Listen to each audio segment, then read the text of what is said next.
രുചി മലയാളം. ഇനി നമ്മൾ ഉണ്ടാക്കാൻ പോകുന്ന ഡിഷിൻ്റെ പേര് സർദീന അസാദോ എന്നാണ്. ഈ പേര് കേട്ടിട്ട് ആരും ഞെട്ടണ്ട, ഇതൊരു പോർച്ചുഗീസ് ഡിഷാണ്. ഇതുപോലത്തെ ഡിഷ് നമ്മുടെ മലയാളികൾക്കില്ല. പക്ഷേ ഇതിനകത്ത് ചേർക്കുന്ന എല്ലാ ഇൻഗ്രീഡിയൻസും ഇവിടെ കിട്ടുന്നതാണ്. ഈ രീതിയിൽ നമുക്ക് ഉണ്ടാക്കിയെടുക്കാനും പറ്റും. ഇനി മുതൽ അങ്ങോട്ട് അവർ ഇതുണ്ടായിക്കോട്ടെ. കാരണം സ്ത്രീകൾക്ക് വളരെ എളുപ്പമായിരിക്കും മമ്മി. കാരണം എപ്പോഴും അതിൻ്റെ ചെതുമ്പലൊന്നും കളയാതെയാണ് ഈ ഡിഷ് ഉണ്ടാക്കുന്നത്. അപ്പോൾ എളുപ്പമുള്ള പരിപാടിയാണ്. പെണ്ണുങ്ങളെല്ലാം നോട്ട് ചെയ്ത് വെച്ചോ. മമ്മി അത് പറഞ്ഞു തരും. മമ്മി ഇതിനകത്തുള്ള മസാല എന്തൊക്കെയാണ്, ഇതെങ്ങനെയാണിത്? പിന്നെ ഇതിൽ പ്രധാനമായിട്ട് നമ്മൾ എടുക്കുന്നത് അല്പം മുളക് പൊടി, കുരുമുളക് പൊടി, പിന്നെ ഇത്തിരി മഞ്ഞൾപ്പൊടി. മുളക് പൊടി എടുക്കും, കുരുമുളക് പൊടി എടുക്കും, കുറച്ച് മഞ്ഞൾപ്പൊടി എടുക്കും. പിന്നെ എടുക്കുന്നത് കൊടംപുളിയില്ലേ, കൊടംപുളിയിൽ കുതിർത്തിയിട്ട് അത് അതിൻ്റെ ക്വാണ്ടിറ്റി അനുസരിച്ച് അതിടും. പിന്നെ ജിഞ്ചർ ഗാർലിക്. അത് കൊടംപുളി അരച്ച് ചേർക്കുകയല്ലോ, സോക്ക് ചെയ്തിട്ട് ആ പിഴിഞ്ഞ് ചേർത്താൽ പോരെ? അല്ല, ചോറുമ്പടി ശരിക്കും അരച്ച് ചേർക്കണം. അത് ഇതിൻ്റെ അകത്ത് വേണം കൊടംപുളി. പിന്നെ ജിഞ്ചർ ഗാർലിക് അതും ഇതിൻ്റെ അകത്ത് അരച്ച് ചേർക്കും. പിന്നെ പ്രധാനമായിട്ട് കറിവേപ്പില അതും അരച്ച് ചേർക്കും. കറിവേപ്പില അരച്ച് ചേർക്കും.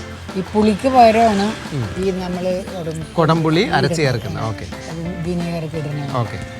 അപ്പോൾ ചാള ചുട്ടതാണ് നമ്മൾ ഉണ്ടാക്കുന്നത്. ഇതിന് വേണ്ടിയിട്ട് മമ്മിയുടെ ഒരു റെസിപ്പിയുണ്ട്. മമ്മിയുടെ അളവിന് എല്ലാ സാധനങ്ങളും ചേർത്ത് വെച്ചേക്കുന്ന ഒരു അരപ്പാണ്. ആ അരപ്പ് മത്തിയുടെ മുകൾ ഭാഗം കീറിയിട്ട് അതിനുള്ളിലേക്ക് അതിൻ്റെ വേസ്റ്റൊക്കെ എടുത്ത് കളഞ്ഞ് കഴുകിയതിന് ശേഷം അതിനുള്ളിലേക്ക് ഈ അരപ്പ് തേച്ച് പിടിപ്പിച്ചതിന് ശേഷം ഒരല്പം വെളിച്ചെണ്ണ ഒന്ന് തടവിയിട്ട് ചുട്ടെടുക്കുക ചെയ്യുക. അതിൻ്റെ മുകൾ ഭാഗത്തുനിന്ന് മുറിക്കുന്നത് അല്ലേ മമ്മി?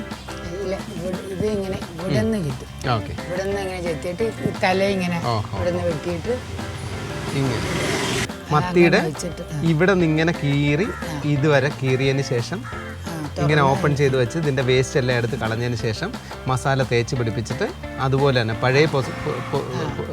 പഴയതുപോലെ തന്നെ ഇനി പുറത്തും ഒരല്പം മസാല തേച്ച് പിടിപ്പിക്കും. ഇനി ഇത് പാൻ ചൂടാക്കിയിട്ട് ചുട്ടെടുക്കാണ്. ഒരു മത്തി കിട്ടിക്കഴിഞ്ഞാൽ ഞാനൊന്ന് കാണിച്ചു കൊടുക്കട്ടെ.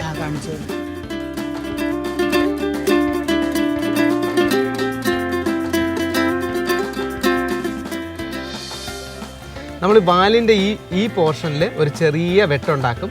അതിനുശേഷം ഇങ്ങനെ കീറി കൊണ്ടുവന്നതിന് ശേഷം ഇത് ഓപ്പൺ ചെയ്തിട്ട് ഈ പോർഷനൊക്കെ നന്നായിട്ട് ക്ലീൻ ചെയ്തതിന് ശേഷമാണ് ഇതിനകത്ത് മസാല തേച്ച് പിടിപ്പിക്കുന്നത്. അതിനുള്ളിലേക്ക് പിടിപ്പിച്ച് പുറം ഭാഗത്ത് മസാല തേച്ച് പിടിപ്പിക്കും.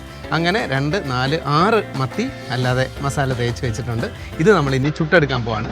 ഒരു പാനിൽ വെളിച്ചെണ്ണ ഒരല്പം ഒഴിച്ചതിന് ശേഷം അത് ചുട്ടെടുക്കുക ചെയ്യുന്നത്.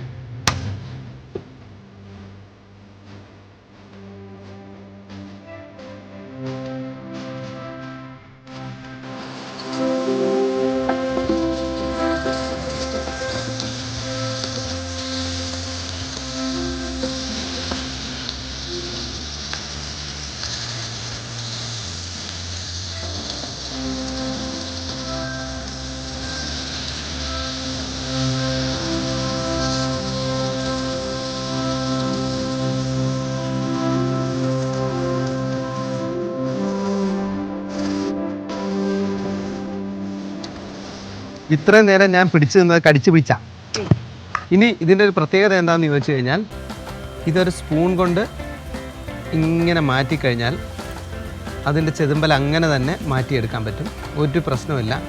വളരെ ഈസി ആയിട്ട് കൊച്ചു കുഞ്ഞുങ്ങൾക്ക് പോലും ഇങ്ങനെ മാറ്റിയെടുക്കാൻ പറ്റും. കണ്ടോ, സ്പൂൺ കൊണ്ട് തന്നെ മാറ്റിയെടുക്കാൻ പറ്റും. എന്നിട്ട് ഇതിൻ്റെ നടുക്കുള്ള മാംസം ചൂടാറിയതിന് ശേഷം ഇങ്ങനെ എടുക്കുക. എന്നിട്ട് ഇങ്ങനെ തിന്നുക. നല്ല നെയ്യുള്ള മത്തിയാണ്. മമ്മി എന്നെയും കൂടി ചാളപ്പറങ്കി എന്നുള്ള പേര് കേൾപ്പിക്കും.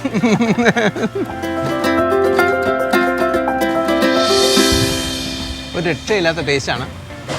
ഞാനിത് ഇങ്ങനെ തിന്നു തുടങ്ങിക്കഴിഞ്ഞാൽ തിന്നുകൊണ്ടേയിരിക്കും.